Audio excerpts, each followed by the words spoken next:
And so this time you saw it flawlessly the first time around, but in real life it doesn't happen like that. And so I'm going to have Thad give me a little bit of resistance. And so in this scenario, when he does the self-evaluation, he's going to have a blind spot. He's going to write everything was fine, 5s, he was great, he doesn't see any problem with his performance. And so I'll offer for you a way of how to handle that without just jumping out and saying, well, dude, you didn't even set the agenda, what's wrong with you?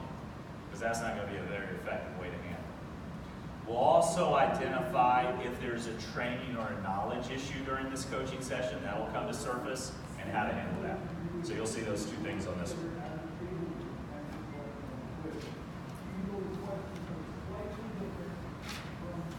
All right, Thad, nicely done on that very detailed description of the call with Sally Sue.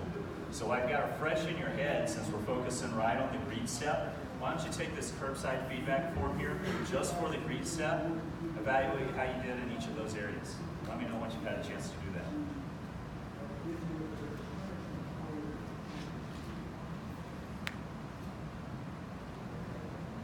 There you go. Awesome, man. So as you look at this form, Thad, which of the areas would you say you did really well in? You circled 4 or 5? Yeah, everything. I felt like I did everything really well. Nice, yeah. See, it looks like you circled all 5s here. So as I'm looking at this, I'm just kind of curious, when it comes to your agenda, you marked yourself a 5. Tell me a little bit more about what specifically with the agenda when it came to Sally Sue you felt was at that level 5. When she grabbed me, brought me down there, I remember thinking I gotta set my agenda when I get down there, and now that you mention it, like thinking about it, I don't know if I actually set the agenda down there. Oh, okay. And so now that you're thinking about it, if you had to go back and reevaluate, would it still be a 5?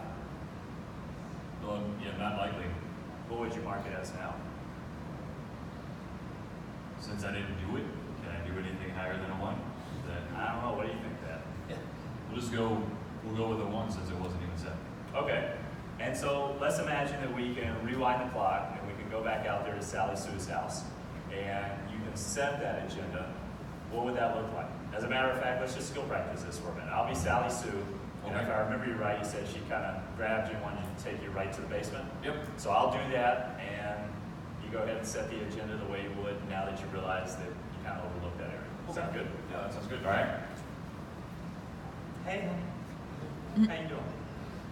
Hey, I'm doing okay. Hey, is my truck parked okay? Yeah, that's good. All right, great. Do you mind if I come in? No, come on. All right, let me slip on some door protection. Oh, that's sweet. My furnace is down here.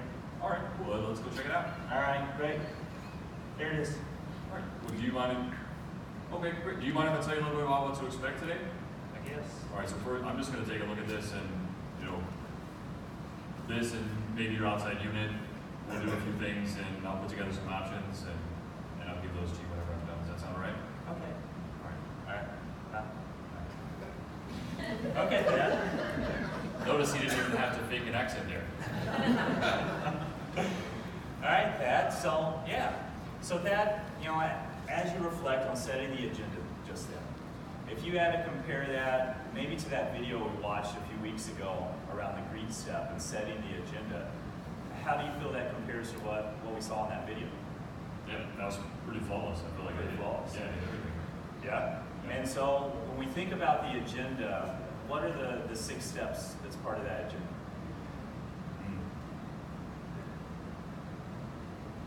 Well, the magnifying glass. Yeah. So that one. Yeah. And then that 360 with those question marks. Right. Yeah. Well, then you talk about options and that you're going to present today. And that's kind of what the summary is, right? Okay. So let me just ask you this, then. How clearly are you remembering right now how to set the agenda? To be perfectly honest, I feel like I'm struggling a little bit with it. Okay. But I feel like I got it. And, Okay. It's something I pride myself on. Right. And that's cool, man. But you said you were struggling a little bit. And I'd love for you not to be struggling. I mean, what would that be like if you ran that call with Sally Sue and you didn't have to struggle when it came to the agenda, that it just rolled off your tongue? I probably would have felt more comfortable, which, in all reality,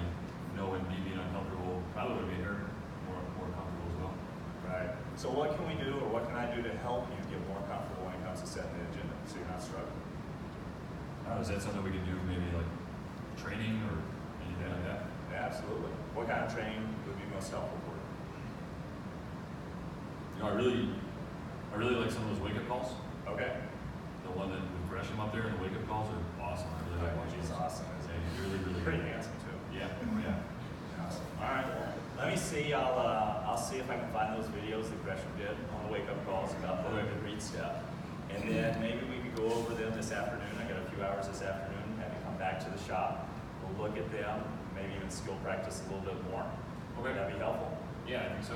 Okay. And then after that, maybe we can circle back around and talk about setting some goals for next week as it relates to your conversion rate in this agenda. Does that sound fair? Yeah, that sounds good. All right, let's do it. I'll see you about 3 o'clock this afternoon. Okay. Great. Cool. Thanks. Thanks. All right, so what did you guys take away from that? You never said he was wrong. Never said he was wrong, right? And how did I handle the situation when his perception was off? He thought he did perfect, all 5s. Carrie. We started kind of bringing the lack of knowledge to the forefront and not making a defensive way, just sort of a step. What do you remember from that sheet? Right.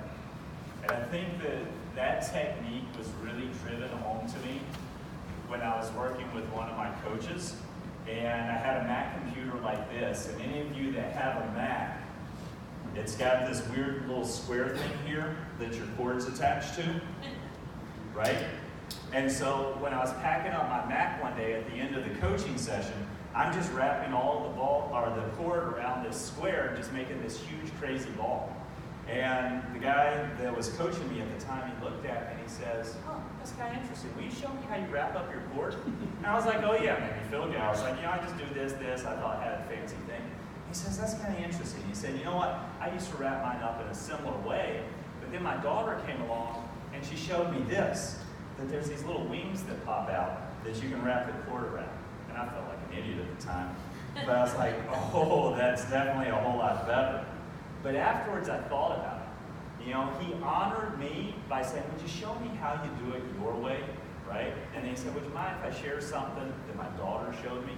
So he didn't say that my way was wrong or call me an idiot, but he helped me come to the awareness that there was a better way. And so the same thing with our technicians. We need to lead with genuine curiosity, just like my coach did to me. "Would you tell me why you marked that a 5? What specifically did you do that made you feel like it was a level 5? And what happens is he's got to think a little more deeply about that, and a lot of times it's just a perception issue. Once they think about it, it's like, "You know what? I guess I really didn't set the agenda at all." And so they have that aha moment.